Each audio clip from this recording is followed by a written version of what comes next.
చేసినాము. మేము ఈ 1800 కోట్లకి 4 ప్యాకేజీ చేసి టెండర్ పిలిచినాము. టెండర్ పిలిచి టెండర్ ఫైనలైజ్ చేసినాము. ఇప్పుడు వర్క్ చేయడంలో అనేక ఆటంకాలు ఉన్నాయి. ఆ ఆటంకాలు తొలగిస్తూ ముందుకు పోతున్నాం. తప్పనిసరిగా ఈ 3 ఏళ్లలో మరి మునుగోడు వచ్చిన సందర్భంగా నేను తెలియజేస్తున్నా, డిండి ప్రాజెక్టు పూర్తి చేస్తాము. మరి మునుగోడు ఎమ్మెల్యే గారు రాజగోపాల్ రెడ్డి గారు కూడా నాకు అనేక సందర్భాల్లో ఈ విషయంలో మాట్లాడిండ్రు. అదేవిధంగా జిల్లా మంత్రి కోమటిరెడ్డి వెంకటరెడ్డి, బాలు నాయక్ అందరూ కూడా ఈ విషయంలో నాతో మాట్లాడిండ్రు. వారి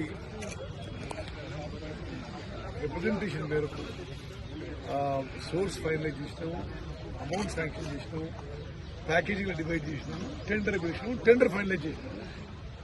ఇంతవరకు ముందుకు పోయినాము. ఓకే, అంటే యాక్చువల్లీ ఆ 10 ఏళ్లలో ఎంత ఈజీ ఉండే 1800 కోట్లు ఇవ్వడం వాళ్ళకి పెద్ద లెక్క కాదు. అంటే ఇరిగేషన్ మొత్తం వాళ్ళకి ఖర్చు పెట్టిన దాంట్లో 1% ఖర్చు పెడితే డిండి ప్రాజెక్ట్ పూర్తయ్యేది.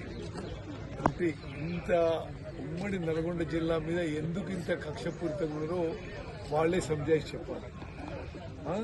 సత్యం గట్టిగా పోరాడాలు, దుమ్ము దులిపాలే. ఓకే, అంటే ఎస్ఎల్బీసీనేమో 10 ఏళ్ల పాటు ఒక 2000 కోట్లు ఖర్చు పెడితే పూర్తయ్యేది. డిండి లింక్ ఏమో, ఏదుల డిండి లింక్ ఏమో అసలు సోర్సు లేదు, శాంక్షన్ లేదు.